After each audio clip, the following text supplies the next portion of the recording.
So, I'm listening for some unknown reason. I don't know why. I'm listening to some speech that Chelsea Clinton's giving. I know.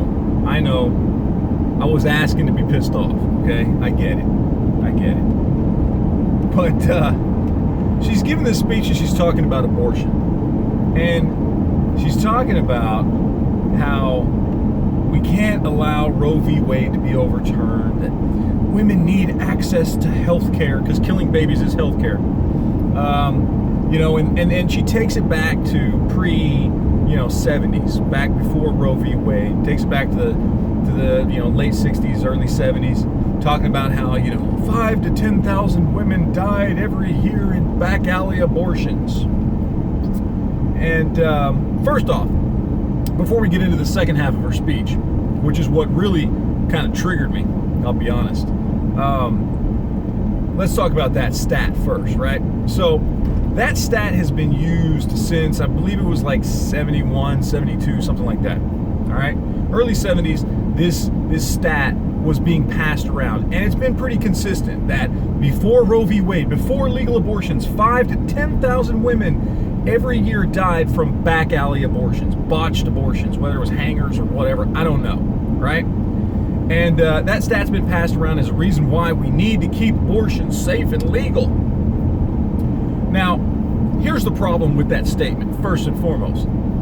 There are absolutely no statistics to back it up. And in fact, in 1972, which was the last time we actually kept up with this stuff while it was still illegal, the statistic wasn't somewhere between 5,000 to 10,000 women that died that year from back alley abortions, right? In fact, the official statistic from the CDC, from the studies that were actually done, was 39.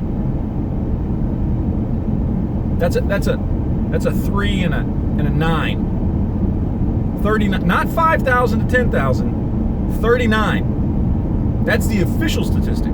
And I think it was a guy named Bernard Nathanson, who's the director, or was at some point the director of NARAL.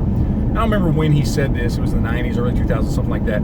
He came out and said, well, yeah, we knew that statistic was made up, but it sounded good, and it furthered our just cause for safe and legal abortion. So they just kept using it. And of course, Chelsea Clinton's still using it to this day. So there's that. But here's the real kicker. This is what triggered me. Is in her speech talking about how we need safe and legal abortions. And she started talking about the women that can be harmed from illegal abortions. She said, safe and legal abortions. It's just the Christian thing to do. The Christian thing to do is to kill babies? Does she really believe that if Jesus Christ were walking the earth today, that he'd go, yeah, we need to kill that baby. Let's kill that baby. It's the Christian thing to do. I approve. Is she fucking serious? Look, I'm not a religious person, all right, at all, okay? But that is straight up unadulterated bullshit. Hands down. There is no excuse for that. First, you're citing insanely incorrect statistics. Not 5,000 to 10,000 a year, 39. And then you're actually going to stand up there on stage and pretend like, first of all, you give two shits about religion, and second, that somehow the Christian thing to do is to kill more babies? Fuck you. And moreover, go fuck yourself, Chelsea Clinton. Seriously, sit on it and fucking spin.